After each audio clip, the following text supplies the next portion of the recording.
How you feeling? Welcome inside Bonfire Midweek. I'm Jack for this show. My man Zach Schnitzer is in the house. Schnitzy, how you feeling, man? I don't know about you. I'm having a blast watching CFL football these days.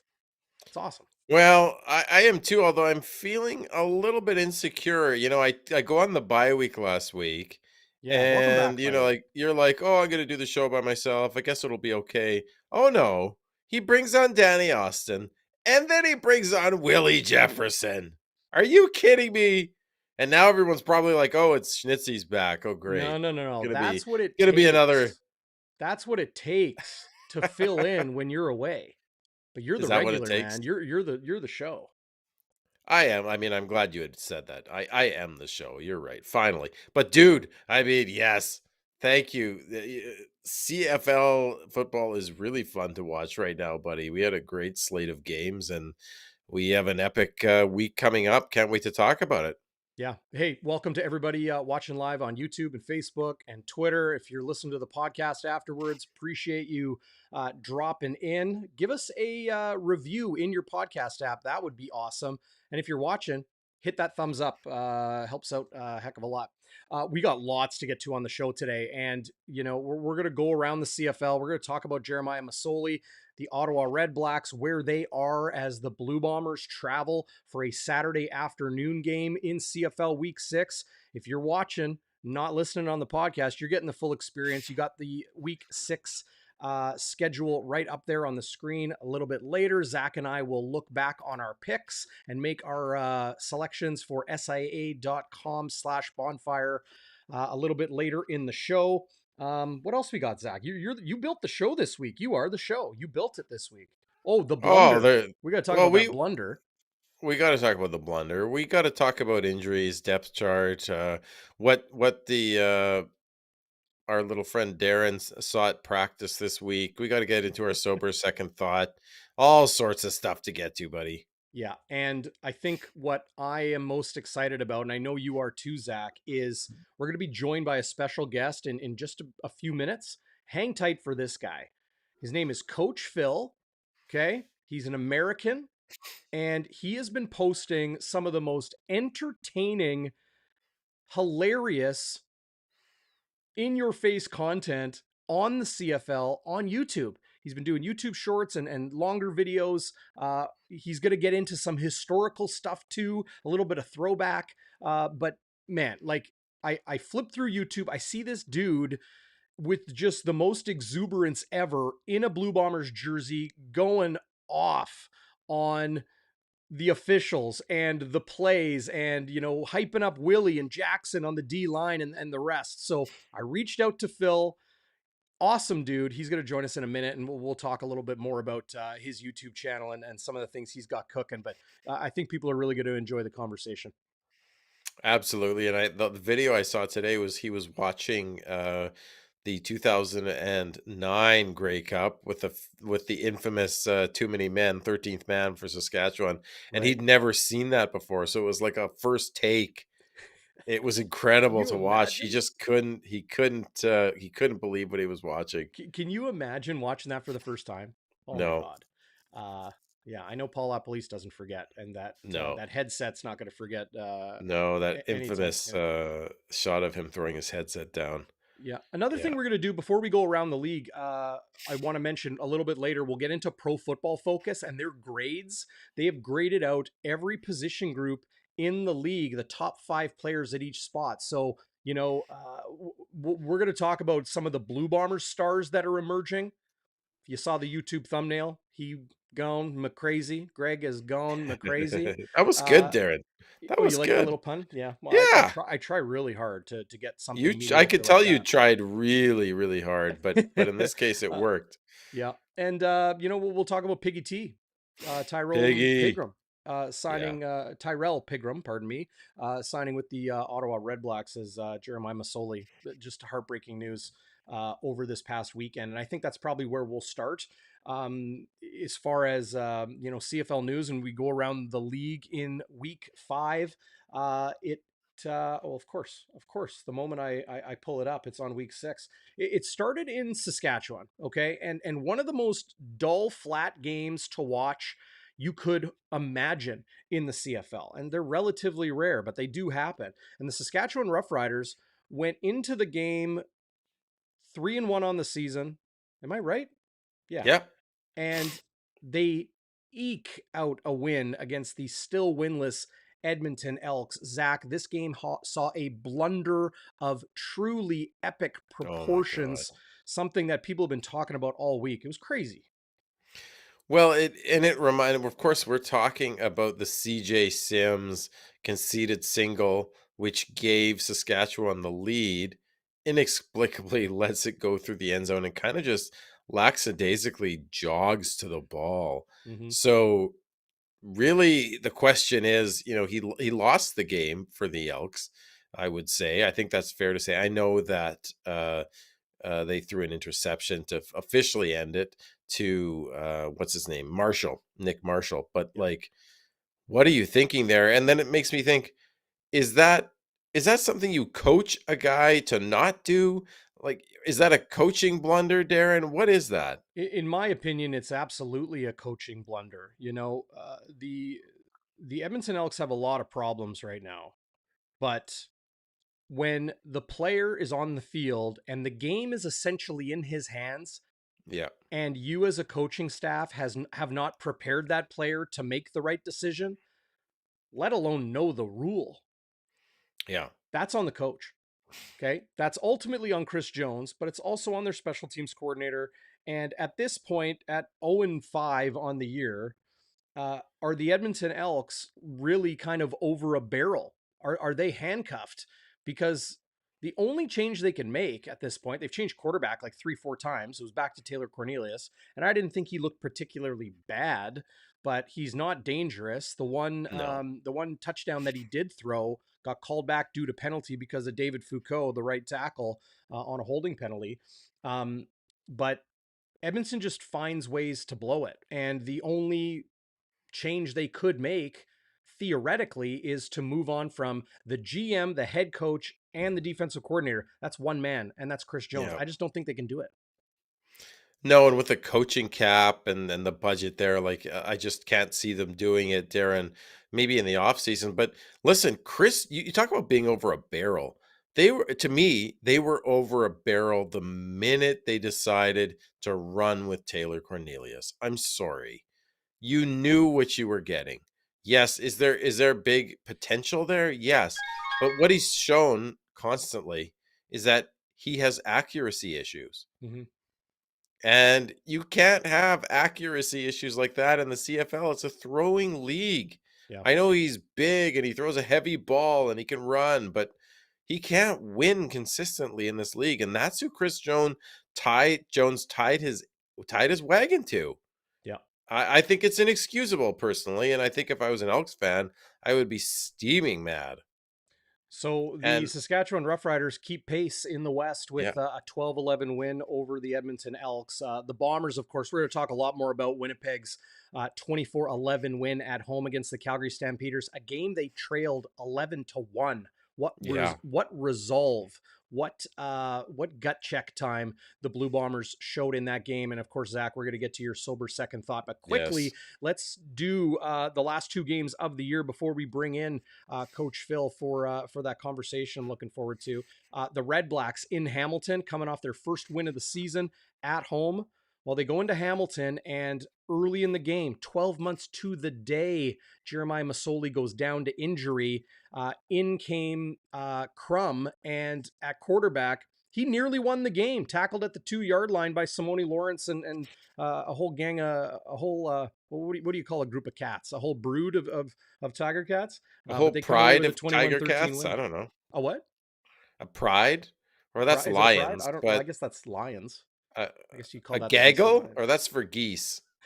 A murder? No, that's crows. Either way, the Ticats capture a win, and Ottawa. I mean, for Jeremiah Masoli, you got to But feel for the man. oh, it's awful. And the fact that it's a year to the day, I mean, that's just insult to injury. Like, this is what, now the third time, because the first time was in, I think, 2019. He had a non-contact injury against the Bombers, actually, and went down. and that's the game Dane Evans came into, though. You first saw Dane Right. Evans, so now it's 3 times. It's just brutal, and brutal for the franchise too. It's not good for the CFL. No, it's terrible news for the entire league. Masoli, I thought he was somebody that could win an MOP this year. I really did. Really? Yeah, I might have even put a little sprinkle on it on the futures on sia.com Oh, slash buddy, bonfire. you must have been crying when he got hurt then. Well, no, like all of that aside, I feel for the guy. His Of mom's in the course. stands, like his daughter, like how heartbreaking for their family to see the re-debut of Jeremiah Masoli in 2023, and that's the way it shook out. But of course, Ottawa, they've got nothing easier. No light stuff coming their way now. They got the Winnipeg Blue Bombers coming in on Saturday afternoon, and more to that. More Yeah. on that as the show goes on. But real quickly, the Montreal Alouettes were 2-0 to start the season. A loss to Winnipeg, and then they had to travel across the country and take on the BC Lions, who were coming off their first loss of the season. And no surprise here that the Lions emerge victorious 35-19. Vernon Adams Jr. throws a pick. On his second pass of the game, it ends up getting called back due to penalty. But it almost was a instant instant replay from the week before where he threw 6. I really wondered how that game was going to shake out. Yeah, the Owls, the Owls have to travel all the way to the West Coast. It's always going to be a tough game to win. They're 2-2 now. I'm fascinated to see the Toronto Montreal game next week. We'll talk about that more. But one guy that really stood out to me, I know we got to run here on this one, but yeah, nice. Yeah, pretty good for Fajardo. He's playing well for Fajardo. I'll give him that. He had 57 yards rushing too. But this Shivers kid, this backup running back, I think it was Sean Shivers. So Taquan Mazel was out, and this guy was a speedster. My goodness, he can run. Yeah, He's but got he wheels. kind of reminded me of Nate Newton, down to the 1 yard line and gets stripped from Yeah, behind. You yeah, know, he'll learn from that though. I sure hope he does, and he said as much to on TSN after the game, but it was great to see Coach Phil react to that with just I don't know, like we got to bring the man in. We got to Okay, bring bring the him man in. in. Bring him Coach in, Phil, are you ready to go? Let's see. Hey, what's going on, man? How are you? Coach Phil joins us here on Bonfire Coach Midweek. Phil. Nice to meet you. Nice to meet you too, man. Yeah, it's good to see you, and you and I had a good conversation, a couple days ago. But I've been enjoying your content, before and after our conversation. You called that Sean Shivers fumble pretty well, I would say. I think you embodied the feeling of a lot of people. I think yeah. I don't remember what I even said. I rarely watch my videos back, but sorry if I hurt some feelings. No, I don't think there's anything to apologize for, but it was almost like the silence. You were just lost for words, and Now it's starting to come back. Yeah, yeah, I did one of these. mm-hmm. Yeah. So yeah, thanks for having me on, guys. I really appreciate it. No, it's great to have you. So, Coach Phil, we got to hear your story, man. Like you're an American, you're a football coach, and now you have this seemingly strong interest in the CFL. How did that happen? Oh man, well, it started about me and Darren had this conversation, so I'll tell the story. I was on a plane heading back from I was doing a camp in Maine, and we had a connecting flight in Boston. I got on the plane, had me some Wahlburgers, good burgers by the way too. If you ever get in Boston, check it out. I'm on the plane. I watched some movie, and then I turned flipping through ESPN, and they had Hamilton Tiger Cats against the Montreal Alouettes. It was Johnny Manziel's. It was all over the place. Johnny Manziel, Johnny Manziel, and I was like, huh, okay, I'm gonna watch. And they had June Jones and the infamous Jerry Glanville. So I was hooked in. You gotta watch Jerry Glanville. So I watched it, and a couple years passed, and then I started getting into YouTube, and I was kind of trying to figure out what I wanted to react to. I started doing NFL stuff. I did USFL. I did XFL, and I kept getting copyright blocked. Just they were blocking my videos, and I had one video where I did a Derrick Henry highlights from 2021. I got 30,000 views from it, and it was great. But then I did the CFL, and I was like, I see this video right here. It was like the greatest offensive plays ever, and it just clicked. And then I reacted to the 2021 West Final between Saskatchewan and Winnipeg, and that's where my love for Saskatchewan started, because they had 5 turnovers, they got 5 interceptions and a fumble recovery, and they didn't win the game, but that's fine. You know. Well, you say you're a Rough Riders fan, but I've seen you in your Willie Jefferson jersey reacting to some of the crazy things he's able to do on the field. I'm not a person that I'm not easily impressed by a lot of football players, even as NFL, college, whatever. Like if you really make an impact on me, I'm all in. And when I finally reacted to Willie Jefferson's highlights, I went crazy. I was like, you would have thought I saw the next Lawrence Taylor. And Willie liked my video. Jackson Jeffcoat liked my video. And then last week, Willie followed me on Twitter, and I was like, and retweeted me. And then I was like, all right, I understand why Skip Bayless acts the way he does with Tom Brady, because I got my own. I'm unashamed. I'm not ashamed to admit that I love Willie Jefferson, but I also have other guys that I like too. And don't tell nobody, but I got a little thing for Winnipeg. Okay. Uh-oh. Okay. Well, that is just a green screen behind you. That's not like a big Rough Riders blanket or something. No, that's on the bed. I'm kidding. Well, Coach Phil, like you were tweeting about it, in the last 24 hours as well, about maybe the stigma around the CFL, or that especially I think in the United States, but definitely here in Canada as well. Right. People sleeping on the CFL a little bit. You're a football coach. You're clearly a fan of all different brands of football, from college to USFL and NFL and now the CFL. Why do you think people are sleeping on it? And what's your message to people out there that maybe don't know anything about it? My personal opinion, because I can only call it how I see it. I think being from America, we always are taught that we're the best at everything. And it's hard for us to accept that there's other options out there that are just as good, if not neck and neck, in a sense. I know the CFL has its flaws business-wise and how they promote the league, but I think there's guys in the CFL that could be on a roster and make an impact.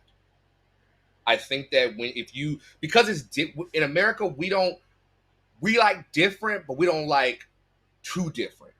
You understand what I'm saying? Like the thing I hear most about is, it's 3 downs, and 3 downs, and why they got to have a bigger field, and why is the goalpost in the front of the end zone? And I'm like, dude, just shut up and just appreciate something different. It's good. It's fun. I think not a lot of people are educated and up to speed, because a lot of people I hear from that are here, if they see me with my Willie Jefferson jersey on, or my Doug Flutie jersey, they're like, oh, that's the league Doug Flutie played in before he played in Buffalo.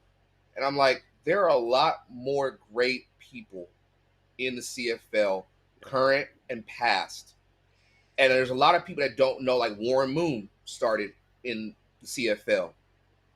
Obviously, Doug Flutie, Joe Theismann. A lot of Theismann with Toronto, you know what I'm saying? Yeah. There's just a lot of people that had to go through this.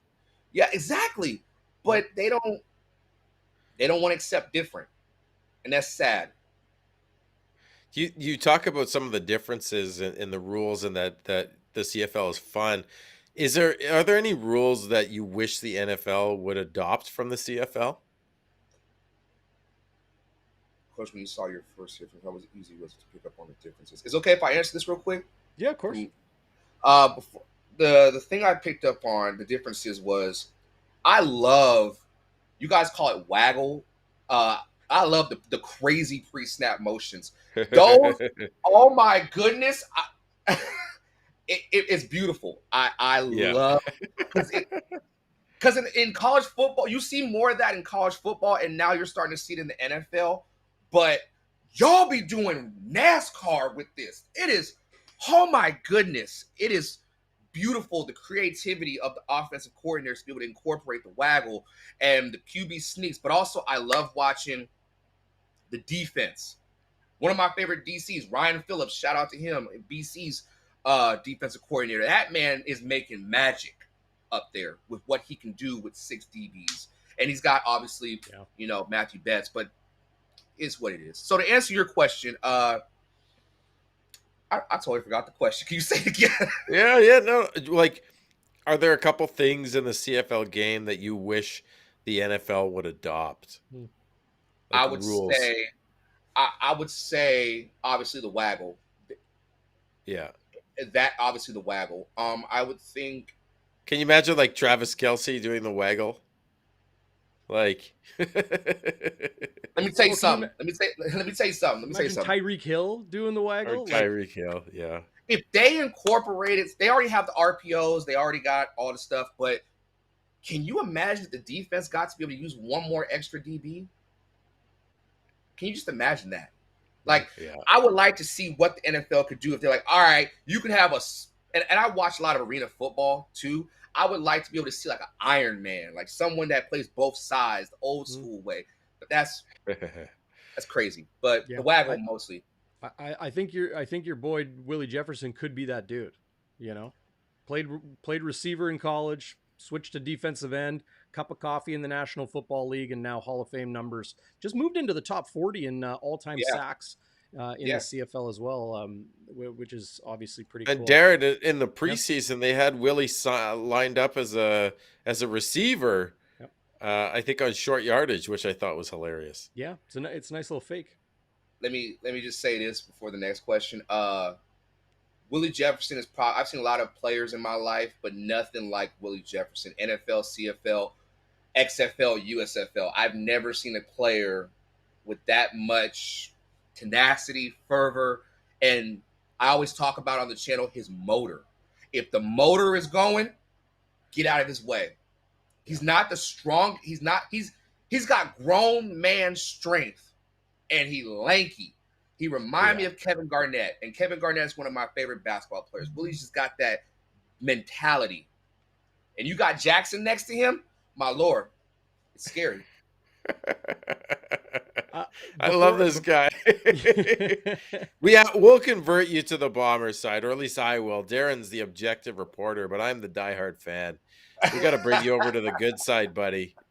Bonfire OG here, Waiters 27, who's got a pretty fun YouTube account as well. Go check that out. Yeah, I follow him. I subscribe to him. Yeah. There you go. Send Coach to the Banjo Bowl. I heard a rumor, Coach, that you might be coming up.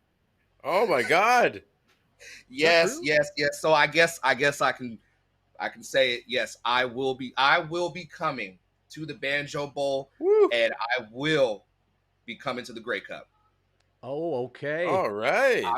I kind of ran it past Mark Cast and was like, we got to collab. We got to do in the comment section on Twitter. Like, we got to give the people what they want. So I'm pushing for that. Like we got to do it, but yes, I will be coming to the Banjo Bowl. I wrote to somebody, I got 48 hours in town. I'm going to go crazy 47 of them. Whatever happens in those other 60 minutes, I might be in jail for 60 minutes, but that's beside the point. The point is, I'm coming. Nice. My mom is watching this. My mom's watching this too, so I know she's probably thinking, "Oh my God." We'll bail you out. Do you have tickets yet for the Banjo Bowl? It's a work in progress. Well, because you might have to sit beside me. I might have to take you to the Banjo Bowl. You're running up and down the stairs. Yeah, because Section 128 is where it's at, and if you're gonna sit somewhere, you might have to sit with me,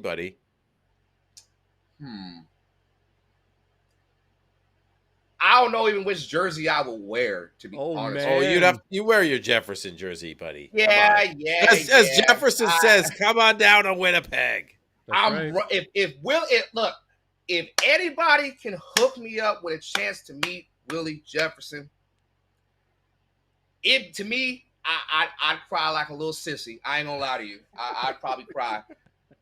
It's just that. Ain't no shame in my game. I'll be honest. Whoa. Willie's what, 6'7"? I'm 6 foot on a good day when I'm wearing Air Forces. Man, anybody can hook that up. Yeah, I think we're going to be able to arrange something, but to hear that you're coming up to the Banjo Bowl, that you're coming up to Hamilton for the 110th Grey Cup, Coach, I'm looking forward to that. Looking forward to meeting you in person, and I really, encourage everybody out there to go check out your YouTube channel. Let them know how they can find your stuff. Yeah, so my channel is Coach Phil Reacts 425. I do just pretty much do football reactions. I'm starting to do Thursdays. I'm gonna start doing Throwback Thursday, where I react to former player highlights, former games. You guys, if you follow me on Twitter, you saw how I reacted to the 2009 Grey Cup. How you have 13 men on the field and you a grown man and you can't count to 12 is beyond me. Like I look, I'm in college right now and I'm becoming a teacher. I can count to 12 and math is not my forte. But how is it that you got 13 people on the field, dude misses the kick, and then the camera pans on you and you just, well, sorry, well, the George W. Bush, well, it's like, come on. Classic moment, man. Classic face moment. red, and then here's the worst part. Here's the worst part about it. The excuses they made. Oh, we didn't know. Oh, we thought we called a different people into the game. You are the head coach and you got a special teams coordinator. Anybody can do it. Yeah. No excuse. But yeah, that's the my most channel, important moment of the year, Is that the worst in Grey Cup history? Yes. Probably. It's got to be the worst blunder. And they even made a documentary about it, Phil. Yeah. What? We'll have to get you to react to the documentary. That would be great. Like, people in Saskatchewan still, like, it's traumatic. Is it like, you guys follow baseball, right? Mm-hmm.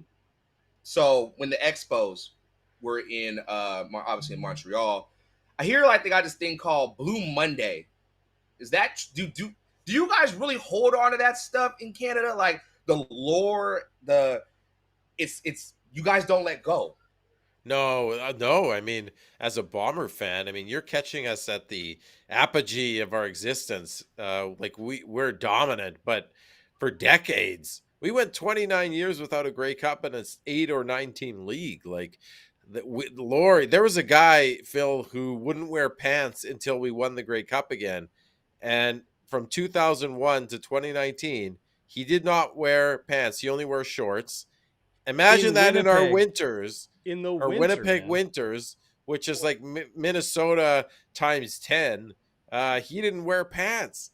So the screws are loose. Phil. The screws aren't all tight up here.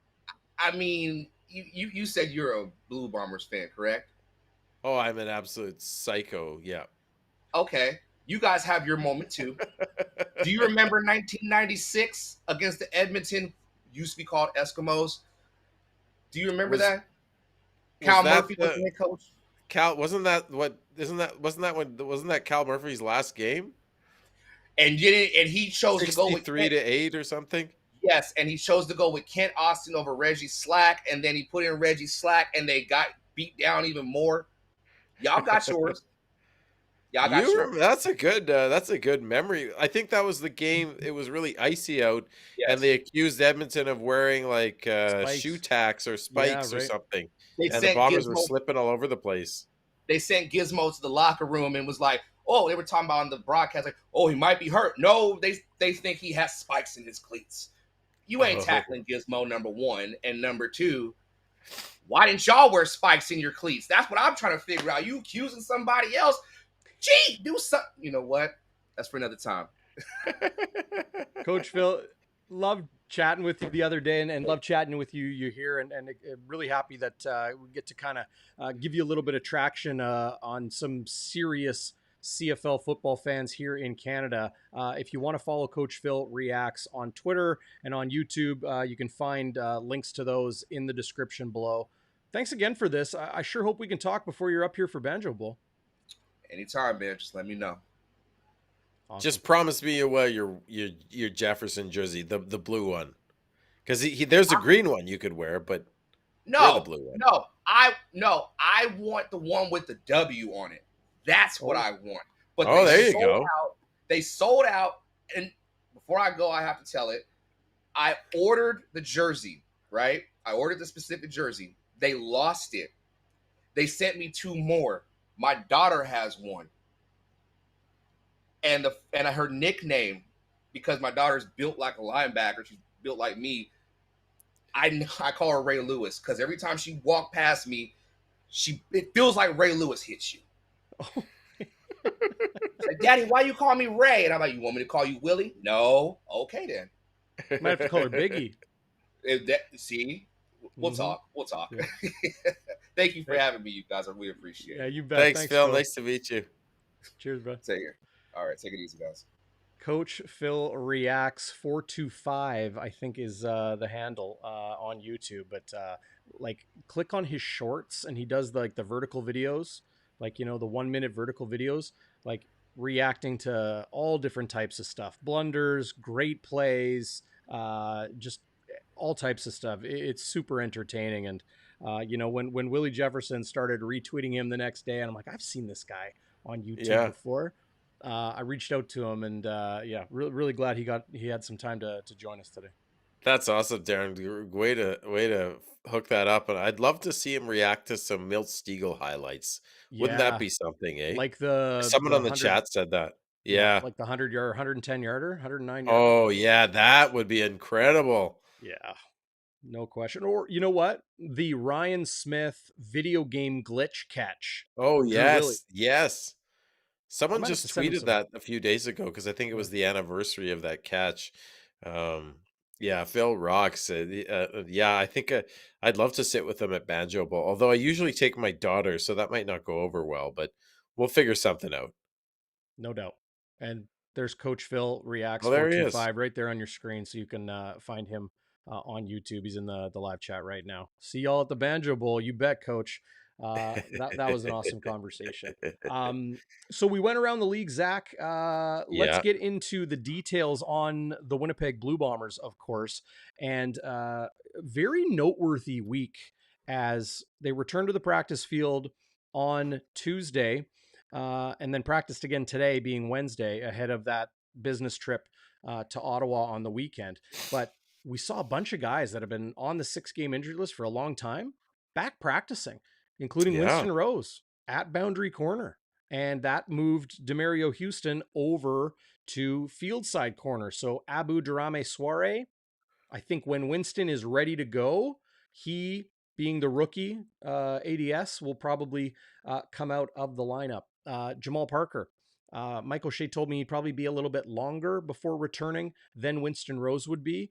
Partial participation this week, so that's a very positive thing. Same too with Kyrie Wilson, who injured his Achilles, tore his Achilles 12 months ago.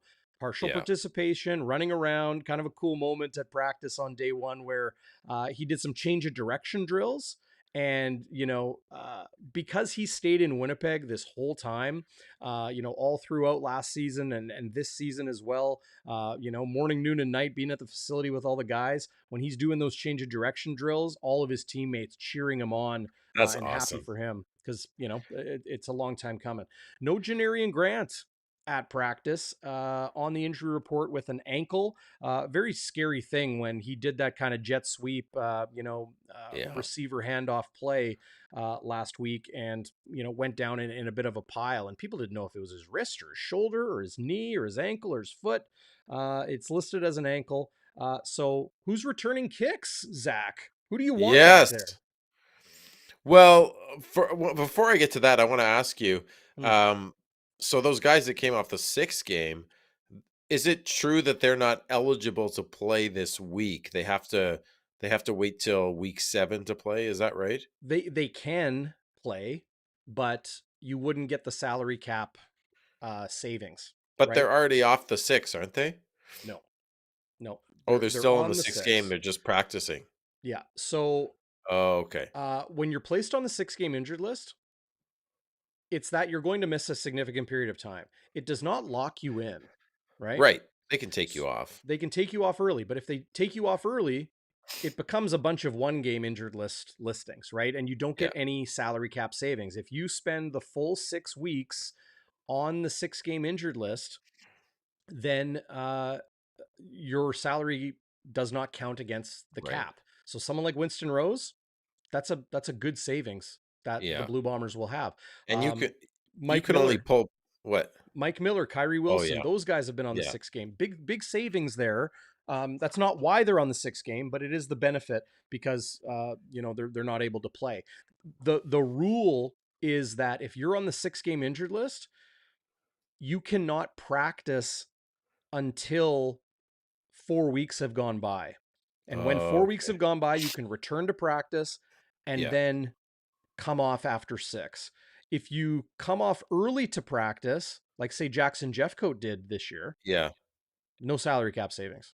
And So you're not locked in. you can only do that for what, a couple guys in total? Yeah. So I was talking to DT about this on practice on day 1, and it is the second stint on the 6 game where you cannot take someone off early more than twice in a season. So Okay. you can take as many as you want off early on their first stint, but once they've been out 6 weeks, let's say they're out 7, 8, 9 weeks. If you take them off early on their second stint consecutive on the 6 game injured list, you can only do that twice. So there's a lot of things you got to kind of strategize in there. But good news overall is as Winston Rose, fullback Connor Burtonshaw has a cast on his left hand. He's been on the 6 game injured list. Kyrie Wilson, Jamal Parker, all really, really positive things. Drew Brown back on day 2, dealt with a personal matter, and positive news overall that he's able to come back to work. But Zach, who do you want returning kicks with Janarian Grant presumably not on the roster this week? How could you not want Greg McRae after what he showed with that 102-yard Yeah. missed field goal return? That was just a thing of beauty. I mean, the guy was running in the end zone, kind of just sizing up his return ability, sizing up his blocks, and once he saw what he wanted to see, he just took off.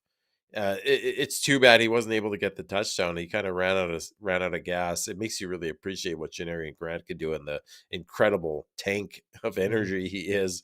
But yeah, I thought Greg McRae was incredible on that return. Now, obviously, there's a difference between punt returning and kick returning. Maybe he's more of a kick returner. Punting, it seems like you're just trying to field it cleanly, maybe catch a no yards, just and run straight up. But McRae can really shift and shimmy. He's pretty special. So I'd like to see him. Oh yeah, for the W, section 128. David, how you doing, buddy? Yeah, great to see everybody in the live chat tonight. And well, hey, looking ahead, it's still a couple months away, but maybe Coach Phil on the Banjo Bowl postgame show. Ooh, Oh, like that idea. absolutely. So returning kicks in Bombers practice has been Greg McRae, Yeah.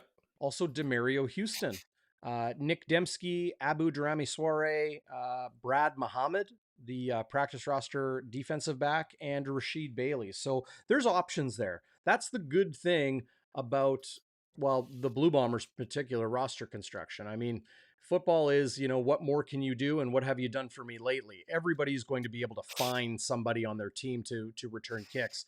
But Demario Houston, Greg McRae, Nick Dembski, all a ton of experience Yeah. doing it.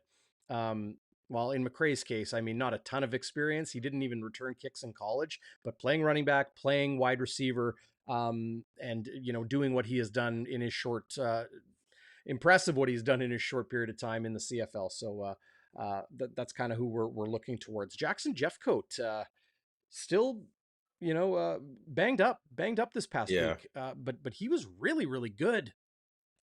Oh my God. really, really good against Calgary. Well, yeah, and we're going to get into the Pro Football Focus, but he was Hmm. rated the top D lineman last week. A number of pressures and a knockdown. And the other thing is when he's playing, that's when Willie Jefferson is at his best. Yeah. Because Jackson takes on the double teams, he forces the quarterback to do things that they don't want to do, and then you see Jefferson just light it up. So I hope Jeffcoat's okay. I saw the injury report; it was his hip bothering him again, whereas last time I think it was his calf. So Mm. I hope he hasn't re-aggravated his hip, but it looks like it's just an ongoing chronic issue there. Yeah. I'm always skeptical of those injury reports. That's just the way I'm wired. Fair It, enough. interesting note from the CFL this week: the Winnipeg Blue Bombers lead the CFL with 28 pass knockdowns this season, followed by Saskatchewan with 18. So Wow. Winnipeg has a 10 knockdown lead on the next Yeah, best team. The Bombers, led by Willie Jefferson, Evan Holm, and Dietrich Nichols. They're all tied for the league lead with 5 pass knockdowns apiece. The that's team is on incredible. pace for a league record 104 pass knockdowns. That would best the BC Lions in 1991. They had 89. Winnipeg on pace for 104. So, Whew, that's it's pretty cool. yeah, like normally pass knockdowns, like you might get a D lineman here and there, like swatting the ball down, but like when Willie Jefferson is leading the league along with two other guys that are defensive backs, it's It's crazy. incredible. To me, I thought it's like okay, Kenny Lawler, Nick Dembski, Dalton Schoen, veteran offensive line, Brady Oliveira is emerging, and then you have two-time MOP Zach Collaros. I honestly thought pure logic, the Blue Bombers are going to be led by a potent offense, adding Kenny Lawler to that mix. Oh no. It is the Yeah. Winnipeg Blue Bombers defense that, frankly, for 2+ seasons now, have been the reason why they win. They've been the Well, predominant yeah. reason why they are a tough out for anybody.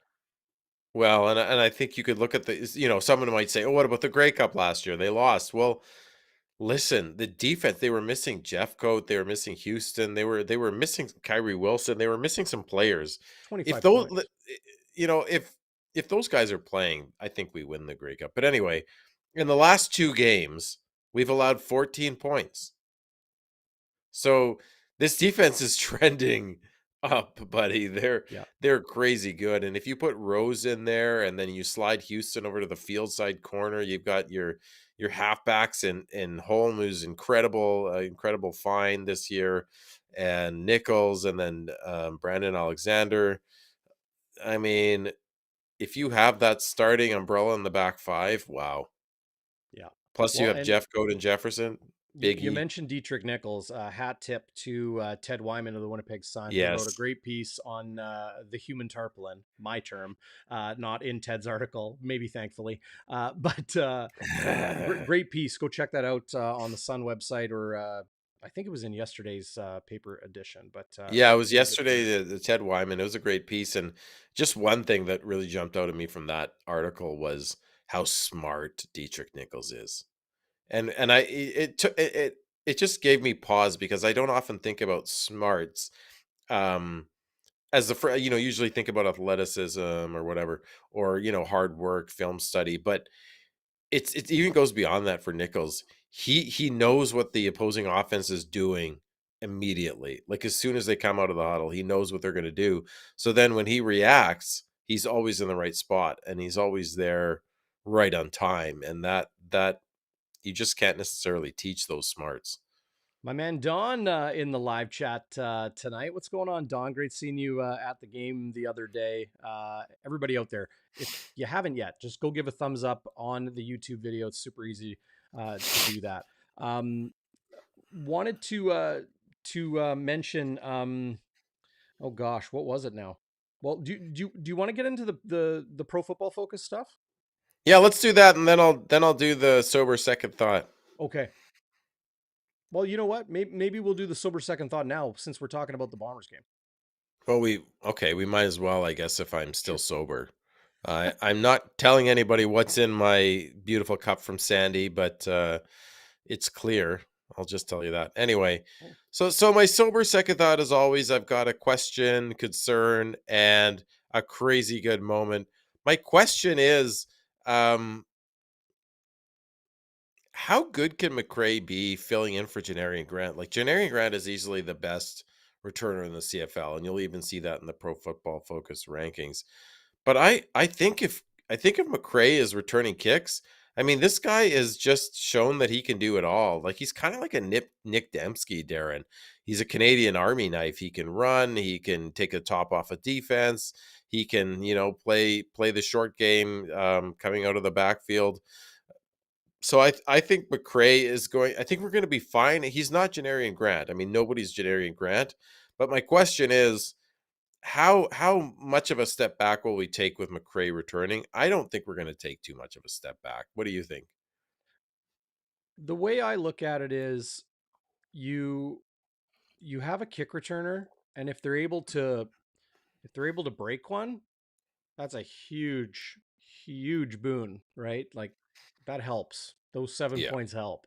Uh, Beyond the scoreboard, I think it's just a backbreaker for the other team because it's yeah, like, oh man, they got a return on us for a touchdown. Like that hurts yeah, um, more than just the scoreboard. Uh, I mean, Greg McRae has shown the ability. He can go house. He can go house with the ball, no problem. yeah, So I don't think you're losing that possibility. What it comes down to is ball security yeah, and field position. Like, are they going to, like an inexperienced returner, are they going to lose yards because they're trying to cut back? Are they going to uh, fumble the ball in traffic, or are they going yeah, to drop one? That would be my number one concern. yeah. Secure the rock. And then the rest, they're going to The put rest will come. the ball in the hands of a guy that can go house. Winnipeg has a handful of those. So that's how I see it. Well, and Janarian Grant being out kind of leads me to my concern, which is he got injured on an offensive snap, and it kind of makes you wonder, should Janarian Grant be taking offensive snaps? He is such a weapon on returns. Do you maybe want to just be a little bit conservative with his health and make sure Yeah. to lower the rep count? Because he goes balls to the wall, right? Like he ain't afraid to run into a pile and knock guys over. He's a physical runner despite his slight size. Do you really want him on offense? That was a concern I had. Um, I don't know. I don't. It's hindsight, right? Hindsight bias. He got hurt, so I don't like it. But I don't know, Darren. I just don't know that I like to see him on taking offensive snaps. So some people on social media during the game were sharing like, oh, Janarian Grant shouldn't be playing offense because his body's too fragile. Have you seen Well, this I don't dude know. run? No, he's Have not you seen fragile. him? He's punching dudes with the straight arm. Yeah, He's rolling off of tackles. He's spinning. He's laying the shoulder down, getting low pad level. Are you kidding me? Rant yeah. aside, uh, Well, yeah. I don't. injuries happen. Injuries Yeah. happen. Okay, and I don't think it happened more likely because of it was an offensive snap. It happened. If it was any likelihood of a player getting injured, it's just more times they have the ball in their hands, or the more times that they're on the field. So, Well, that's what I mean, though. He's on the field more if he's on offense. well, So he's a specialist though, and you know what? It's not that he is this, fleet of foot speedster. He is a smack you in the mouth kick yeah, returner. Even though he's 180 pounds soaking wet, whatever it is, it doesn't matter to me. I don't think it yeah. matters to Oh, I hear coaches you. either. It's how physical you play, and Janarian Grant brings it physically every single time he's on the field. So I don't have a problem with him on offense. I think it's a smart thing to do because the more options at your disposal, the more a defense needs to plan for you. And for the Blue Bombers, I'm not saying they put Janarian Grant in to break out of a funk or to spark something, but they were just they're all hands are on deck right now for the Blue Bombers offense. They have Oh, not been damn it, consistent Darren. this year. the drive at the end of the game, like we buried the lead here. The drive at the end of the game was the reason they won. Oh, I'm gonna get to that. Yeah. Yeah, but I mean, yeah, that just sucked the life out of the Oh, opponent. But well, I ye just to finish my point, I have no problem with playing Janarian Grant on offense because he is capable of being an impact player on offense, and he is in no more danger on a snap to snap basis than any other player on the field. yeah, no, for sure. It's just the extra reps, the extra chance he gets to be injured to put himself in the target. But listen, I will say this: when he is on offense and he runs those sweeps or end arounds, he always gets very positive yards. It's usually on first down. Buck will use him. He often gets like 7, 8, 9 yards. So listen, I don't think they're going to change just because he got hurt. I fully expect him to be back on offense. But it was a question I had. Okay, my concerns are to the tune of 3 kick returns, special teams, holdings, or illegal blocks on the Bombers. You rarely see that happen, Darren. And against Calgary, we had 3 of them. And when it happens, it just sucks the life out of you, and you're put back at your own, 5, 10, 15 yard line instead of the 30 or 40. So it really kills you in field position. The first one that happened was late in the second quarter, so it didn't hurt us because we ended up running out the clock.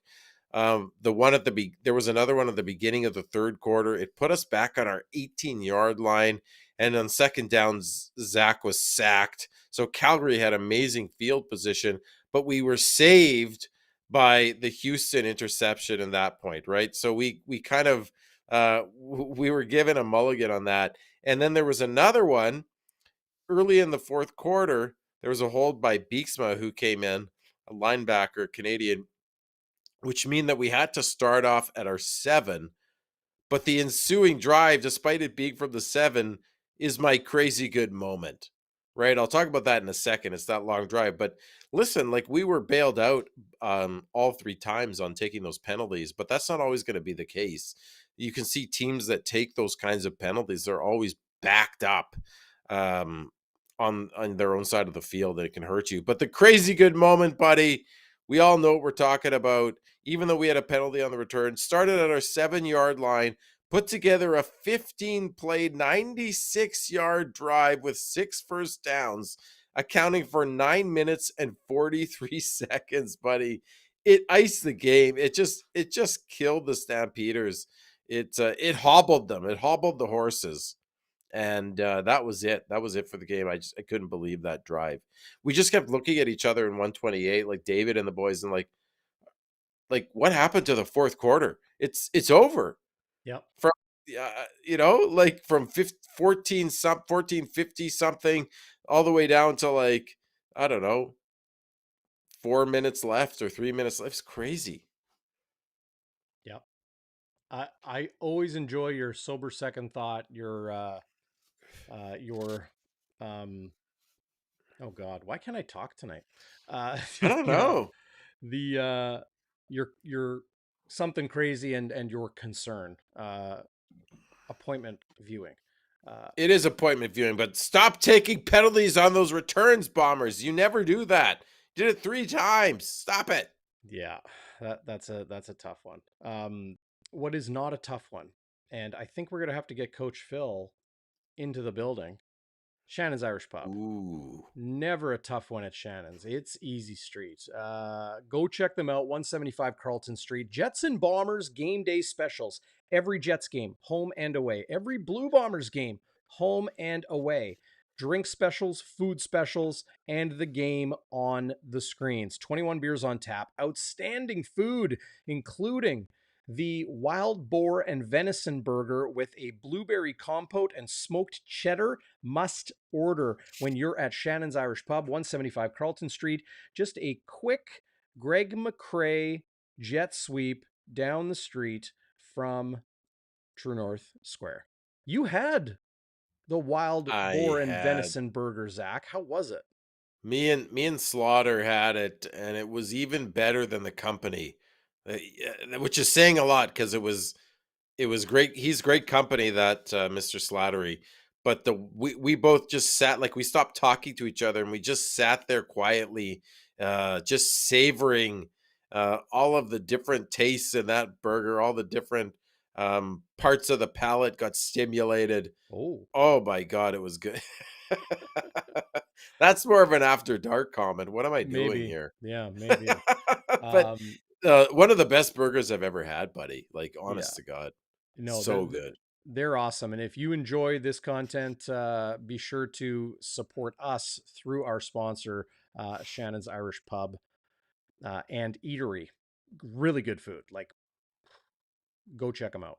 Oh, You you won't have to regret it. have this burger though. The blueberry and the smoked cheddar. Oh, venison boar, just unbelievable. So Chef's kiss. before we get into our picks for CFL Week 6 for SIA.com/bonfire, let's talk about Pro Football Focus. And for those Yeah. unfamiliar, Zach, lay it out for them. Well, Pro Football Focus is well known in the NFL because they do all of the grading on players. So you'll see on TV in the NFL game, they'll when they introduce the starting offense, they'll have the players grade compared to the rest of the league, like first, fifth, like 10th best O lineman in the league. And they analyze and chart every single play so that they can give you a very accurate and fulsome picture of where a quarterback or a running back or a wide receiver is in terms of how they play on every snap. And it takes into account field position and score and all sorts of variables that you've talked about. Football is 4D chess, Darren, and I think they're the ones that are able to analyze the 4D chess. So they analyze the game in 4D. And Bryson Vestnaver, who we're hopefully getting on the show here, Oh, yeah. he Next does the week.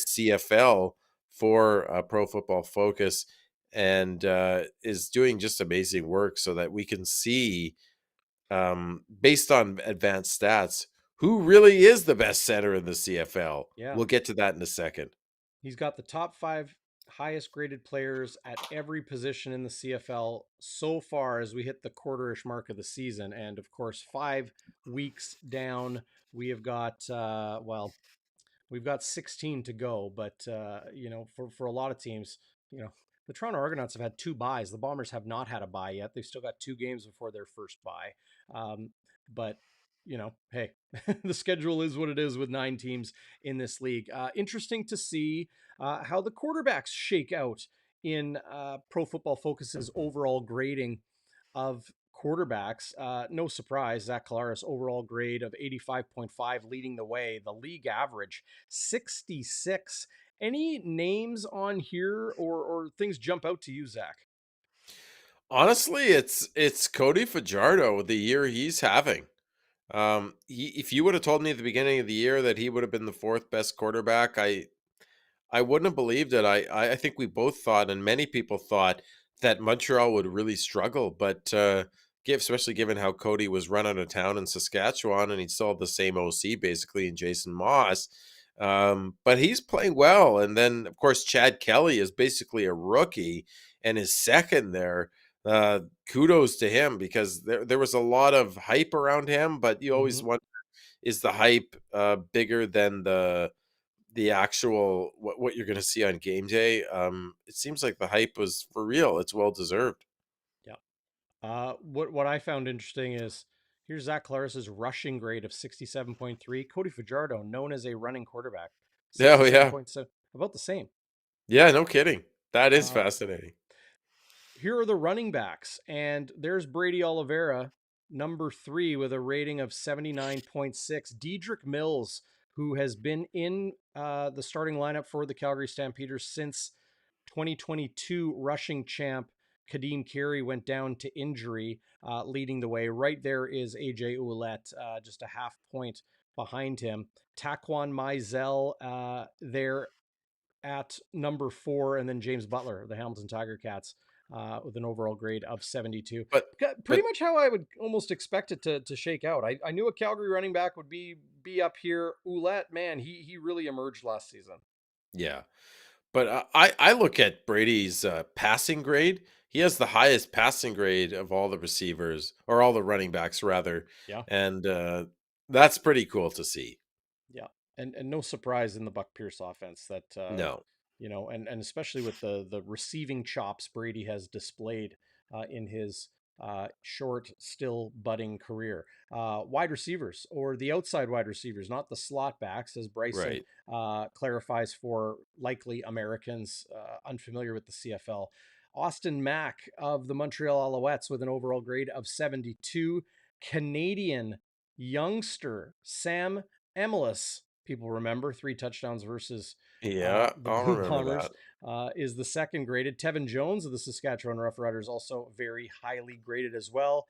DeMonte Coxey and Alexander Hollins rounding out the top 5. Hollins, to me, Zach, has been a real surprise this season, not because he's like, a new name or something like that, but he is on one of the most deep and talented receiving cores in the CFL with the BC Lions, with so many guys there. I understand that they've had injuries and that sort of thing, but Hollins has been available and he has been very good with a nice grade here from Pro Football Focus. And it's interesting that so many rookies are in the top 5. Mm-hmm. You'd think it would be more seasoned veterans there, but Coxey and Mack, like, those are first year CFLers. Yeah. I don't know. Did Tevin Jones play for the Riders last So year? I feel like he did. Austin Mack is like in his second season, but he didn't play much at all last year. Same with Sam Emilus. I think Tevin Jones was around last year as well. Yeah, he was. Coxey, I think, is a rookie. I could be wrong, and Hollins has been around as well. But when you say Yeah. rookie, you're not wrong, Zach. These guys are new to the league. Yeah. They weren't full time players last season. Here are your slot receivers, and no surprise, this is where the veterans are. And well, it's bookended by 2 BC Lions: Dom Rhymes, Keon Hatcher. Keon Julian Grant, new location this year, same quarterback with Cody Fajardo, but now with the Montreal Alouettes. Duke Williams, I don't know, this one surprised me a little bit, but he's at a very good overall Yeah. grade, and not exactly a low blocking grade, but not as high of blocking grade as Keon Julian Grant. That really surprised me too. I didn't know he was such a physical receiver. Dalton Yeah. Schoen at number 4, the top Winnipeg Blue Bomber in the receiver, in the slot back rankings. Yeah. Yeah. And I saw on Twitter today, Josh Burton, who's the video coordinator for the Palmers, he tweeted, if you're looking at run blocking, number 2 and number 4 in the league are Rashid Bailey and Nick Dembski, which didn't surprise me, but it was nice to see. And it's just one of those things where it's nice to have the stats that back up what you see on the field, and that you can give some more love to Rashid Bailey. Not that he doesn't get enough, but that it's there quantitatively. The evidence is there that he is so good in the trenches and so good at blocking. It's nice to see that recognized when you have advanced stats. Yep, no doubt. Left tackles. Where is Stanley Bryant? Right there in the middle. His overall grade, his jersey sake, 66. Nick Callender from the Montreal Alouettes and Jarrell Broxton of the BC Lions, ranking 1 and 2 respectively. Hamilton's Brandon Kemp, Saskatchewan's Brandon Council, 4 and 5. These are, to me, where Pro Football Focus provides the most value, at least to Mm, me, because these are very hard things to yeah, to have eyes on, right? yeah, for sure. And then as we go to left guards, Pierre Olivier Lestage of the Montreal Alouettes, no surprise. Drew Desjardins, the former Winnipeg Blue Bomber and New England Patriot, now with the Ottawa Redblacks, is the second ranked. Brandon Revenberg, perennial All-Star, often the East Division nominee for most outstanding offensive lineman. Transcona's own Zach Williams, University of Manitoba, draft pick of the Calgary Stampeders. Healthy and back in the lineup again. Great to see him there. I was a little bit surprised to see Evan Johnson ranking in at number 5 on left guard. Well, look at this, Zach Schnitzer. Who's at number Yes. 1? when it Right? comes to the Because if you didn't centers. if you didn't have these advanced stats, would anyone think Chris Kalinkowski was the best center in the CFL? I Mm, don't think so. Like it's only his second year. He only played Barta last year because of Michael Couture's injury. But there he is, atop the rankings. That brought a smile to my face. yep. Sean McEwen, often referred to as the best interior offensive lineman or best center in the CFL, ranking number 5. Justin Lawrence of the Alouettes, number 4. Peter Godber, formerly the BC Lions, now Saskatchewan Roughriders, he's in at number 3. And Peter Nicastro, who was the Toronto Argonauts nominee for most outstanding rookie, is at number 2 with a grade just half a point behind number 1, Chris Kolinkowski of the Blue But Bombers. you can see how many Montreal Alouettes. Like look, Kristen Matt, the right guard is number 1 here. Like I was struck by how many Alouette offensive linemen are 1, 2, or 3, Mhm. which sort of explains why Fajardo is having a good season because he has time. Yeah. Like he's gotten sacked a lot, but other times he has quite a bit of time to throw the ball. Yeah. Pat Neufeld ranks in at number 5 in the league at right guard with a grade of 54.5. Then working our way towards number 1, Saskatchewan's Logan Furland. Our old pal Suk Chung of the BC Lions Yep. ranking in number 3. Ryan Sevier, outstanding Canadian interior offensive lineman of the Calgary Stampeders, number 2. And then, as you mentioned, Christian Matt, another Canadian, at right guard, leading the way. Like, look at the jump in grade there. Yeah. 61.9 to 69 and a half. It's a Yeah. huge jump and shows you how valuable Christian Matt is to the Montreal Alouettes. Moving over to right tackle, the man born in Winnipeg. Oh, yes, Landon Rice of the Montreal Alouettes. Head and shoulders above the rest at right tackle. A No kidding. Wow. Canadian tackle with an overall grade of 81.8. Jamarcus Hardrick, number 2 at 70.3. Colin Kelly of the Rough Riders at number 3. Dayon Allen, the Argos at number 4. Kent Perkins of the BC Lions at number 5 in the right tackle rankings. So Winnipeg Blue Bombers, Zach, rank in the top 5 at right tackle, right guard, center, and left tackle, leaving, Yeah. of course, not left guard. That is currently held by Jeff Gray. And of course, we see Liam Dobson come in a little bit as well. But Gray has been the starting left guard for the Blue Bombers for a couple seasons now.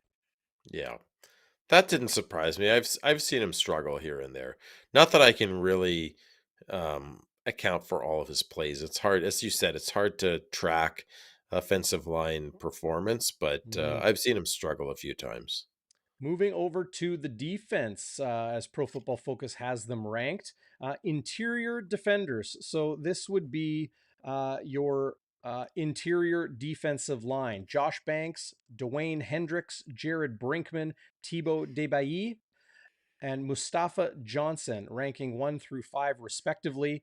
Those first 4 names, Banks and Debailly, Debailly, Hmm. BC Lions, Hendricks and Brinkman of the Toronto Argonauts, Johnson of Montreal. So there's your Lions and Argos, 2 of the top Yeah. teams in the CFL today. Their defensive tackles ranking in the top 5. Moving to the edge, Anthony Lanier of the Rough Riders, ranking in at number 1. Falarin Oramulade, A or hard one. Flo, as everybody calls him, including myself, so I don't have to butcher his name like that. Apologies to the Oramulade family. Are 1 2. And I'm really, really not surprised to see those guys 1 2. Flo is a beast. Signed a big fat contract with the Toronto Argonauts this offseason, formerly of the Calgary Stampeders. Lanier has been a stalwart of the Saskatchewan Roughriders D line for a long, long time. At number 3 in the league is Jackson Jeffcoat, the veteran Blue Bombers edge defender. And then there's the rookie, Celestin Hava, Yeah. at number 4. And James I was Votter's bringing in. surprised to see that, like instead of Willie Jefferson, but who am I to say? Who am I to argue with these Pro Football Focus guys who really crunch the numbers? Yeah, James Votter's of the Calgary Stampeders, coming back from the NFL, rounds things out at number 5. He had 2 sacks early against the Blue Bombers this past week. So why no Willie Jefferson? Well, this is your overall grading, right? Your overall grading means every single snap you're on the field. So Willie makes things happen. But this is an overall grade from snap to snap every time they're on the field. Breaking down the linebackers, and of course that would be weak side weak side linebackers and middle linebackers. Jonathan Jones, a first-year player of the Toronto Argonauts, leading the way at number 1. Avery Williams of the Montreal Alouettes at number 2. Of course, he led the CFL in tackles a couple years ago for the Ottawa Redblacks. Adam Auclair of the Ottawa Redblacks coming in at number 3. Adarius Pickett with the Argos, number 4. Of course, he signed as a free agent from the Montreal Alouettes this past year. And our old pal Larry Dean, who just always kind of, lurks in the long grass. You kind of forget about Larry Dean often, but there he is, of course, now with the Saskatchewan Roughriders the last couple of years, coming in at number 5 amongst overall grades of CFL linebackers. Yeah, and Larry Dean's run defense grade is crazy good. He's a banger. He is a banger, as they call him. Halfbacks. So as Bryson Vesnaver of Pro Football Focus outlines, those are your Sam linebackers, dime backers, your slot corners, and your nickelbacks. So these are the interior defensive backs. So not your corners and your safety, but your slot corners. So Dietrich Nichols, Evan Holm, your dime backers like Reddick Ramsey and Alden Darby, your nickelbacks, same thing as the dime backers there. So Robertson Daniel of the Toronto Argonauts ranking number 1, Kobe Williams of the Stampeders at 2, Douglas Coleman of the Red Blacks at 3, veteran Ciante Evans of the Alouettes at number 4, Roland Milligan, who I think is just an unbelievably underrated player in the CFL today, coming in at number 5, an overall grade of 75. But Daniel head and shoulders in the grading at 87 flat. Well, that last game helped. He had the pick 6? He had 3 picks or something crazy. Mm-hmm. Are you surprised not to see the tarpaulin on there? No, because they don't throw at him. Right. Robertson Daniel got a lot of picks because, well, one fell into his hands, but they're throwing at him. Yeah. Roland Milligan almost plays like a high safety spot, so he's around the ball a lot, right? Ciante Evans, aging, like, all due respect, truly. Ciante Evans, hell of a football player, aging corner, so he gets thrown at a lot. Well, he's been doing some good things. Douglas Coleman, Robertson Daniel, they do have, if you notice here, pass rush grades, which means they've been sent on the blitz.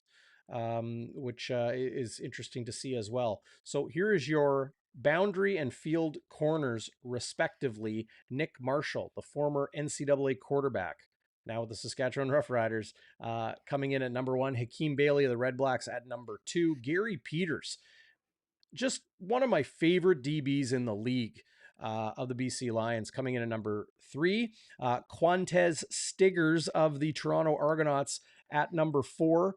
This dude not only has an outstanding name, Quantez Stiggers, but he is also a rookie in the CFL, or a freshman, I guess we should call them, because they're not rookies to pro football often. But he never played college football, and here he is playing pro for the Argos. And then another BC Lions DB. So Gary Peters, no surprise there. No TJ Lee in the nickelbacks or the dime back spots. Well, he's a halfback. And no Marcus Sales, but there's Jalen Edwards Cooper of the BC Lions coming in at number 5 in the PFF rankings. Man, BC's got some talent, eh? Yes, they definitely do. Here's one DB that they let go last year. Luchez Purifoy signed with the Edmonton Elks. He leads the way with an overall grade of 73.1 amongst the safeties. Alonzo Ade of the Ottawa Redblacks at 2. Royce Mechie, the Canadian of the Argos, coming in at number 3. There is BA, Brandon Alexander, laying the boom, coming in at number 4 in the rankings. Mark McLaurin. I don't know too much about Mark McLaurin. Edmonton Elks coming in at number 5. Well, Darrin, if I may say, one thing that jumps out to me on defense when you're looking at all these different positions is the lack of, except for Lucius Purifoy and Mark McLaurin, you're not seeing any Edmonton Elks there. and you're especially not seeing any Elks that Chris Jones has drafted, Well, and you yeah, know what I mean? yeah. Well, hey, what does it tell you when a safety has a lot of tackles or a safety's making a lot of Well, plays? that true. Teams are finding ways to get to the second level with But you. but Jones is supposed to be a great evaluator of talent and a master tactician on defense. You can have all You're the just not. talent in the world. If your team is playing like crap, they don't know the rules, the quarterback can't run an efficient offense, your O line can't block very well and are taking a ton of sacks against and not protecting in the pass game or the run game. You can have all the talent in the world, man. They're getting beat. They're getting beat, but you'd think a Chris Jones defense would have more guys in the top 5. That's all I'm saying. Sergio Castillo of the Winnipeg Blue Bombers, the Yeah, fifth ranked baby. kicker, according to Pro Football Focus in the first 5 weeks of the CFL season. Boris Bidet. Do you say Beatty or do you say Bidet? Well, I say Beatty because bidet is something else entirely. Right, but it is a French name. Whoa, look at that. Didn't mean to do that. Ooh. Boris Bidet, Beatty, either way. Coming in at number 4, the Toronto Argonauts. Ottawa Redblacks kicker Lewis Ward at number 3. Veteran BC Lions kicker Sean White, the second ranked kicker this season with a grade of 84 and with a grade of 85.3, ranked number 1 in the league, the Montreal Alouettes. Big legged kicker David Cote. With, Yeah. if you would have said this last year, I don't think a lot of people would have believed you. Cote has had his struggles. Yeah, that infamous chip shot field goal he missed for Montreal last year against the Argos. I'll Right. still remember that one, Had, but had, had some bad streaks. yeah. So no Jam Sheehan of the Winnipeg Blue Yeah. Bombers in the Been top 5 jammed. punters. Can't get you out of a jam. Cody Grace, no surprise, the top ranked punter. Joe Zima of the Alouettes at 2. Bailey Flint of the Ticats. Adam Corsack of the Rough Riders. And John Haggerty of the Argonauts, rounding out 3, 4, and 5 amongst the punters. Here's your returners. Oh, well, what do you know? Janarian Yeah. Grant, number 1 with a grade of 86.1. And I love the punt return grade here. That's crazy. 93.9 off the charts for Yeah. Janarian Grant. Chandler Worthy, Javon Leake, Mario Alford, and the infamous CJ Sims. Well, at least infamous for Sims. 1 week. I'm sure we'll try to flush that as much as CJ Sims and the Edmonton Elks are. But he came in at number 5. Worthy and Grant really have been the guys over the last 2-3 years that have been just dang good. Yeah, Worthy is really, really good. He may not be number 1, but he's What was he's it? very, very The Rough Riders traded him to Montreal too, didn't they? good. Yeah, and then the Rough Riders got Alford in return, didn't they? They traded Oh, that's what did it they was. They tra- traded Alford because Worthy was blowing up Yeah. in a good way. Yeah. Top ranked special teams players as we round this out here on Bonfire Midweek. Terrell Richards, number 1. Kenny Onyeka at number 2. Tanner Green, Carthel Flowers Lloyd, and Darius Williams rounding out the top 5 top special teams players. No Winnipeg Blue Bombers on the top Mm. 5 special teams players. Tanner Well, Cadwallader yeah. currently is number 2, I think, in the CFL in special teams tackles.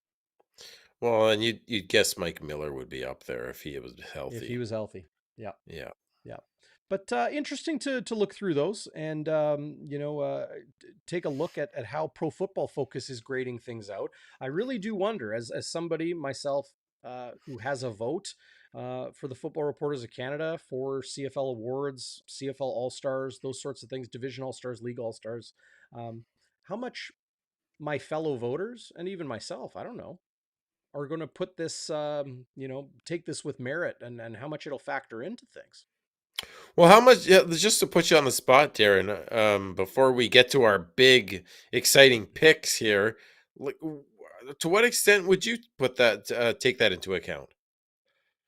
I think I would give it a fair amount. It's most definitely going to help in some of those more difficult categories.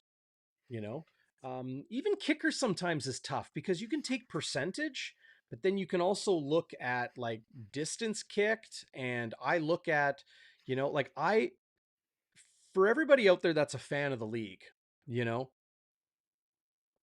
watching every single CFL game all season long is incredibly difficult to do. It is. It gobbles up your weekends all summer, and it dominates your weekends in the fall. And then hockey starts, and I'm trying to get ready for winter, and I got other we have lives, we have jobs, we have a lot of things going on. It's tough, but I really like to watch as many games and all of them if I can. I think I'm perfect so far this year. I might have missed one game. Did Either you just way, call yourself perfect, Darren? Come on. no, I said my watching record is perfect. Come on, man. But I really like to watch, just kind of get that subjective feel of players in the league, and kickers, offensive linemen. Sometimes the busts stand out more than not hearing a guy's name on the O line. Same too with defensive back like Dietrich Nichols. I called Dave Naylor up this year, and I'm like, hey, how many people had Dietrich Nichols in their top 10 on their CFL top 50 players ballot? And you know, uh, not many. And I said, Yeah, look out for this guy. I've been telling people at the league office in Toronto. I'm like, hey, Dietrich Nichols is a star. It's just you don't hear his name. So it's up to people like Ted Wyman of the Winnipeg Sun to write great articles like he did on right. Tuesday, and people like me and you, Zach, to get into those things. Yeah, and case in point, I mean, Nichols wasn't on the Pro Football Focus rankings per se. Right, So, there's some contextual factors they can't take into account, which is they don't throw at the guy. right. Right. Yeah, and there's a bunch of guys on that list. Chris Edwards, Yeah. on the field, off the field. We'll park that for now. Derek Moncrief injured to start the Yeah, season, but he's back Moncrief healthy is now for the phenomenal. Saskatchewan Roughriders. There's a lot of good. Evan Holm, man, holy Yeah. cow, he has been Yeah. so good. Yeah, so we'll see how that shakes out. Should we get into it? Do you want to get into it? Yeah. Oh, Let's do our okay. picks, buddy. We are going to do our picks for SIA.com/bonfire, and just pulling up SIA's website here right now. Can I fix this? Where am I here? Let's see if I can fix this. Whoop, there we go. So the Winnipeg Blue Bombers get things going on uh, Saturday. Oh, wait a minute. Is that right? Yeah, Saturday. First game of the week is Saturday. Isn't there a Thursday? No, there's a Thursday, Friday. There we go. What are I you was talking getting about? ahead of myself. Okay, so Thursday, the Ticats in Edmonton to take on the winless Elks. Still looking for that first win at home in a age. The Ticats 2.5 point favorites. The Argos 5 point favorites in Montreal against the Alouettes. They're coming off their second bye of the season. I read a note this week that they haven't started with a record this good since 1989. That's an interesting number there. We'll get to our pick in a sec. The Bombers, 9.5 point favorites in Ottawa against Dustin Crum at quarterback for the Red Blacks. And then the Stamps, coming off a tough loss, one win on the season. The 3-1, the 3-1 Saskatchewan Roughriders, 1.5 point favorites at home against the Stamps. So let's pull up our oh, I hope this loads correctly.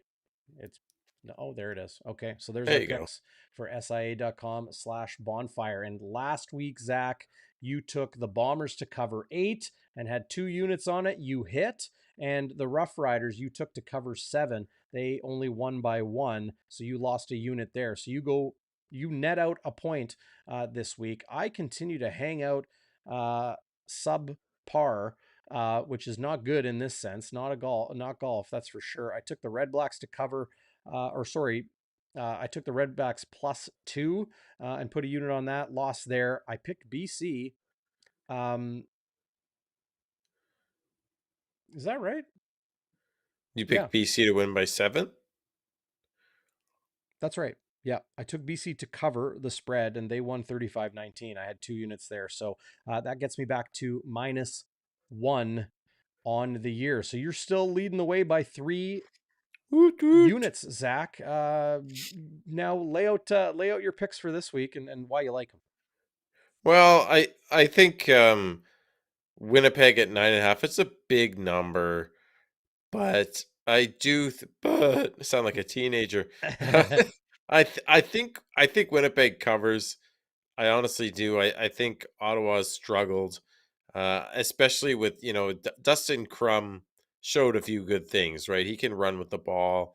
He seemed to have a decent arm, but he's a rookie going up against the Jeffs. I think Winnipeg's defense will make his day a living hell. I say day because I think it's like a 2-3 o'clock game or something. 3 p.m. 3 p.m. Central. So I'll 3 remind p.m. people. Central. Good point by you. And let's remind people, Chris Walby will join me for Game Day Winnipeg and the pregame show Friday at 3 o'clock, immediately following Winnipeg Sports Talk. So you can join us right out of there. But if they go a little bit long with the marble game, Walby and I will be going on Bonfire. And then with the game at 3 on Saturday, look for that post-game show around 6:15 on Saturday. It's Game Day After Dark. And you like the Ticats this week, as I like the Ticats. yeah, they're in Edmonton, but only two and a Yeah, half point favorites. What's up with that? I think they can cover that. I mean, I don't. The Elks haven't been able to win at home in eons, and I don't see that changing anytime soon. If Taylor Cornelius is your quarterback, and I think they're just a tire fire. They managed to find a way to lose that game in Saskatchewan, which of course pissed off all of us Bomber fans. That wasn't nice. So I want Edmonton to lose, but I do think Hamilton can cover. Even though they're on the road and they're traveling west. I think Matthew Schultz looks pretty darn good, and they have this new kid McAllister at receiver who is like just insanely fast. So they've got some weapons there. Duke Williams, Tim White. Um, I think they look pretty good, and they've got James Butler. So I think Hamilton can cover. I have no like it's basically for me is I'm not going to pick the Elks till they show me that they could win at least one game. So you're putting 3 units on the Bombers to cover Yeah, nine and a baby. half in Yeah, Ottawa, baby. and Not that I'm biased. just 1 unit on the Ticats to win by a field goal in Edmonton. What? What's It's going almost on like here? Well, it's almost like you think you're gonna lose. the Hamilton one it gives me pause because I'm thinking to myself, Edmonton is going to win at some point at home. Mm-hmm. So just my luck, it'll be this week. So I didn't Well, want to what you put too should be much on doing it. is picking Edmonton if you think they're gonna win eventually. Well, I think they're going to win eventually, but nah, I don't think it's. I like I said, Darren, Okay, I am not going to pick Edmonton until they show me that they aren't losers. I'm gonna chirp you a little bit here and call this a chicken crap pick. I got the Argos, Says who the guy who's losing. Okay, chirp all you want. in week 4, by the way, picked the Argos to beat the undefeated BC Lions. Oh yeah, I did pick them to cover, and they did with a 45-24 win. I'm sticking with the Argos 2 weeks later.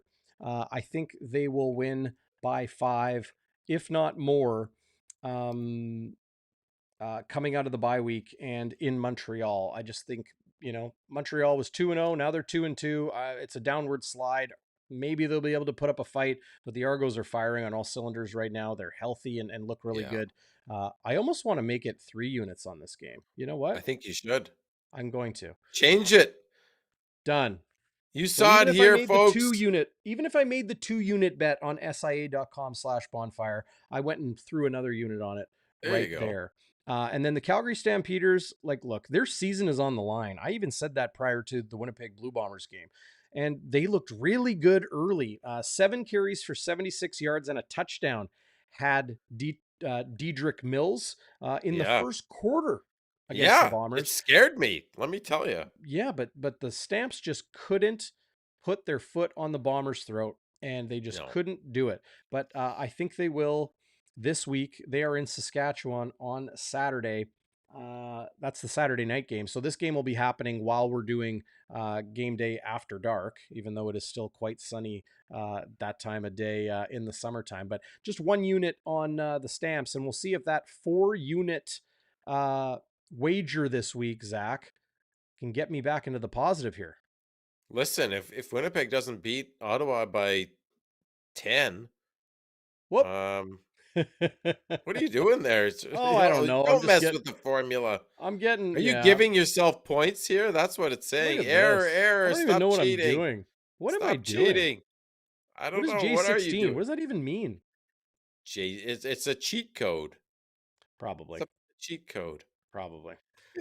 I have never protested to be a numbers person, nor do I understand how to use Google Sheets or Excel or anything Yeah. like that. But yeah, I mean, CFL Week 5 was fun. It really was, and I expect Week 6 to be a lot of fun too. Less injuries, please, especially to the top quarterbacks in the Yeah, league. no kidding. That would make me and I think everybody else really, really happy. But Ticats in Edmonton, like that game has a lot of intrigue to it because those Yeah. two teams are really not playing good football right now. And can Dustin Crum put up a good fight against the Winnipeg Blue Bombers? I really wonder that. I really, really wonder that. Do you think he can? I think he can. I think he showed some things in his debut. Now he's got a week to prepare and be settled in there. A lot of people wondering why it isn't Nick Arbuckle. Well, I think it's because you know what you get in Nick Arbuckle. The Ottawa Redblacks signed two quarterbacks, one being the man they call Piggy T, Tyrell Pigram. And, I'm sure his opportunity could be waiting for him. But Dustin Crum looks capable and looked like somebody that is competent to run the offense. Do I think Ottawa has a chance to beat Winnipeg? Anybody who steps on the field any given Sunday or Saturday afternoon or Friday night has a chance, but I don't think they will. I think Winnipeg.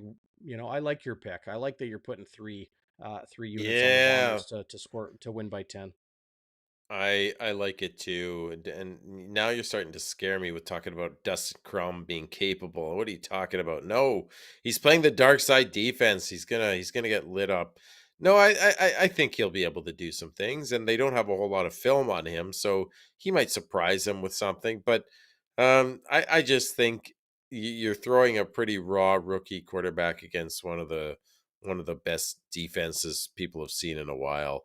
It Yeah. could get ugly for Ottawa, and you know, I'll, I think the Toronto Montreal game is interesting too, Darren, because Toronto looks like they look like they're unbeatable right now. I hate to say that as a Bomber fan, but just the way that they're firing, like you said, but. This could be a battle for tops in the East between Toronto and Montreal, the way things are going right now. And this game is big. It's in Montreal, so you have those annoying horns that could play a role in the game. I don't know, but it could be fun. And then Calgary, Saskatchewan, the last time they played, it was in double overtime that game went to, and that's you really. I think you're right. I think Calgary's season is on the line. To go to 1-4 would be pretty disastrous for them. So you heard it here first. James in the Peg is taking the Elks this week, Okay, as too brave man. is Gregory Liverpool. Ooh, in caps, all caps. Bold picks, bold picks. There, we'll see if they're able to do it. A couple comments I wanted to get to real quickly before we go. Sandy, so sweet, like one of my favorite Aw, people. Period. Let alone inside the Blue Bomber community. Teasing me a little bit earlier because I haven't been drinking out of the beautiful insulated stainless steel tumbler custom bonfire sports mug she gave me. I don't know what's about you, wrong with Sandy, you? or Zach. Do you suffer from like when you got something really nice, you almost don't want to use it? Ooh, what did I do with my light? Sorry, folks. Say that again. Do you suffer from like if you got something really nice or something that you really treasure or value, you almost don't want to use it, even though it's like a utilitarian thing? Oh, like you want to put it on your shelf and just look at it, and I you just don't don't want want to to take it out ruin of it. the I don't want to. wrapper. I don't want to chip it or scratch it. I don't want to like gum it up. I hear you, You know? buddy. Listen, it's a beautiful mug, and I'm not talking about my face. Um, yeah. Oh, wait, Hold. there we go. There you go. Yeah. Look at this, Oh, folks. Custom bonfire mug. beautiful. Show them the midweek logo. Yeah, it's pretty sweet. Boom. Right there. Love it. Yeah, Sandy. It's Uh, awesome. my, I guess all what this shows is I'm just a better friend than Darren. yep. Yep, no argument for me. Granny Bomber fan. What's going on, Granny? Watching live on YouTube. Any update on Kenny Lawler? No. The 3 to 4 weeks is now into 5 and maybe 6. But no update. And look, we won't get one until the team offers one. This is out of everybody's hands. We've talked about it at length on a number of shows now. Rob Mahoney went a little bit earlier when we were talking about the Bombers losing the Grey Cup. I think it was when I was discussing the Blue Bombers defense really leading the way. Did the Bombers really lose the Grey Cup? Asks Rob, tongue I'm sure firmly in cheek. Or did the kicker? Well, have you noticed Mark Yeah. Leggio is a perfect 9 for 9 since joining the Hamilton Tiger Cats? He did miss a Missed a convert. point after attempt, He though. did. But Rob, look at the box score. I mean, I don't even know if you can on CFL.ca right now, but take a look at the turnovers. It was not because of a missed kick or a blocked kick. A missed kick didn't help. It didn't help, sure. Waiters mentioning that he's surprised to see the spread versus Ottawa only 9.5 points. Well, you can take advantage of that. Go to sia.com/bonfire. You'll get a 100% bonus. I think it's up to $1,000. They will match that in bet credits. So let's say you deposit $30. They'll give you another $30 once you wager that first 30. So you kind of have nothing to lose. So if you want to give it a try, but of course do it responsibly and Yeah. it's for fun. Bombers 1985 mentions that Willie Jefferson's a freaking pterodactyl. Way to spell that right too. That's a Yeah. hard word to spell. Pterodactyl. Well, he was born in the 80s. Smart person right there. Kelly Bamer. I hope I'm pronouncing that right. I've had Bauming mispronounced many times. Kelly Bamer. Hi guys. Piggy T, is he in Ottawa? He is. So nice to see him get that other opportunity. I like to see that too. I want to see what Piggy T can do, just not against us, but I'm worried he's going to give away some of our trade secrets, Darren. Yep. Maybe. I don't know. I don't know how much I buy into that. That whole idea. Waiters saying it's weird that Winnipeg has yet to have a bye and the Argos have had 2 already. Yeah. Super weird. Yeah. John Campbell asking a little bit earlier, watching live on Facebook. What's going on, John? When does Mike Miller come back? Mike Miller got a haircut. It's the first thing I noticed. Oh yeah, he did, didn't he? I saw Cut that all too. his hair off because he's kind of had that, like, football player, hockey player, lumberjack vibe going on. Trim the dome, and he has been in casual fatigues, effectively just coaching since being injured, and presumably not injured in a game, because he went from healthy and on the roster to suddenly being on the 6-game injured list. So no update, no idea on the prognosis for Mike Miller. And then the other thing too is, Zach, you look at the injury reports, nobody on the 6-game injured list is on the injury report. So we don't even know what is hampering Mike Miller right now. Now, this was a lot earlier. And on this final note, before we wrap up the show, Corey May says 6 likes. We're up to 57. 6 likes. We got to pump those numbers up. Go hit the thumbs up right now. If it says you can't give a thumbs up because you don't have a YouTube account, signing up for a Gmail is the easiest thing in the world. And if you're still using your Hotmail, come on, man. Come on. Come on, man. Even your Yahoo, you might as well have an AOL CD disc ready to help you get your email, and you've got mail. Sign up for YouTube. You don't have to post anything. You don't have to do anything. I even got my mom to do it, but now she can give the thumbs up. Oh, there you go. When she Nice. watches once in a while. Hey, there we Good go. job, Mrs. Bauming. Getting lots of thumbs up there. And then also, if you're watching this afterwards, jump into the comments down below. I read all of those. Do the best I can to read the live chat, but they're all interacting with one another. So if you're not watching live, or if you're listening afterwards, get into the live chat. Join us live Wednesdays at 7:30 all season long. The day before the game, Walby and I go live at 3 p.m. We try to stick to that. And then just a few minutes after the game, we go live with Game Day After Dark. And on that note, Zach, we're going to have a new time next week because the Bombers play on Thursday, which means Walby and I will go Wednesday. So you and I will do it Tuesday night next week. I don't like routines being messed with. Why do the Bombers have to play on Thursday? Wade It Miller happens. doesn't like it either. That's He what he wants said. he wants it to be Friday games, but I think some people like the Thursday games because they're cottage people and they don't want to miss out on any lake time. Um, Before we go, Darren, I want to just show something to the viewers who are watching live. My buddy Sean McCarthy got me this gem. This is a CFL board game. Let's see if I can pull you Can up here. Hang on. Where are you? Canadian Armchair Football, it's called. Oh, see, that says Danny Austin. Do we want that? No, we want this. There's Zach Schnitzer. I'm happy to be Danny Austin. Look at this. It's like this generic CFL uniform. I think this is from like 1985. Canadian Armchair Football. I think he found it at a garage sale. Is I that haven't Willard figured out how to Reeves? play. I I don't think so. It kind of looks If like you him. it kind of Hold that does. back up. Hold that back up. It kind of looks like Willard, no? Yeah, it does kind of look like him. I don't know if it is him. Um, I love that helmet though. That helmet is look sick. look at that helmet, eh? That's great. I love that. Anyway, Sean, love you, buddy. This was such a great gift. He had been holding on to it for a while, and he came with me to the last game. So that was I had to show that. Love it.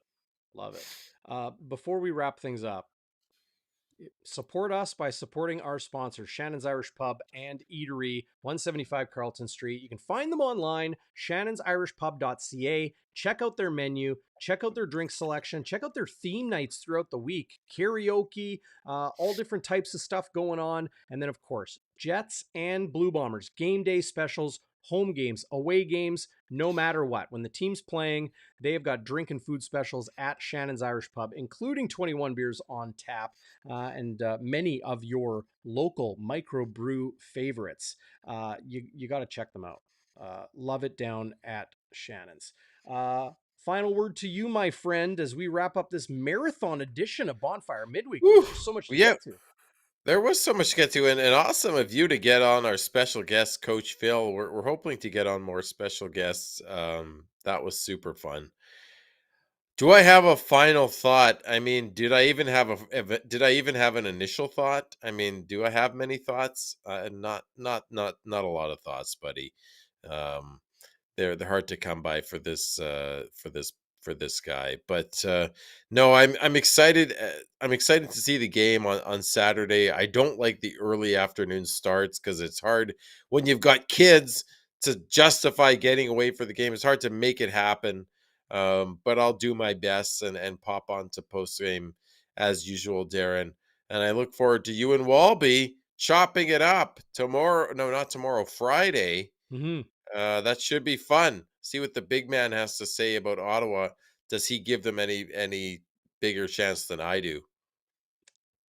Yeah, I'm curious to get his perspective as well. I'm going to go fix his microphone tomorrow. And then, yeah, Friday, I will join Hustler live at 1:25. And then once his show's wrapped up, hop on over to Bonfire Sports. We'll get Game Day Winnipeg with Chris Walby, the one and only living legend, going at 3.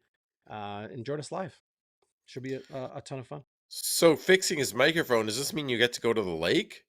Is he going to be doing No, it from the lake? No, no, I wish. I wish. Big shout out to mystery everybody. location. Oh man, I've heard stories. It's a heck of a place to go. I got to get like a weekend off. Maybe this bye week. We'll see. We'll see. I heard a rumor that there's a bunch of Vegas Golden Knights coming to Winnipeg with the Stanley Cup the final week of July. So I might not even be able to get away Oh, during the Bombers bye week. too We'll see. bad. NHL.com. Hey, duty calls. You know what I mean? Yeah, I do know what you mean. Like right now. No, I'm just kidding. Love this comment. CTV News Desk confirmed Hotmail is better. If you get it, you get it. Great comment there, and probably the comment of the night, Joel. But big thanks to everybody out there in the Yeah. live chat or watching or listening afterwards. Thank you. Appreciate you a lot. Give us a thumbs up. Really easy to do. Just click. Get yourself a Gmail account. Welcome to the 2020s.